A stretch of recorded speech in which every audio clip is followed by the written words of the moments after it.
ఇంద్రలోక భవనాన్ని ఈడ్చుకొచ్చి గదిలో మార్చి మళ్ళీ కట్టారో ఏమో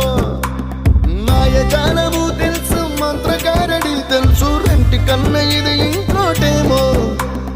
నీలాకాశం నేలాకొస్తే ఇట్టాగే ఉంటాదో ఏమో ఈ సంతోషం దాచాలంటే హృదయాలు ఓ వంద కావాలేమో ఇంతందంగా ఉంటుందా ఈ లోకం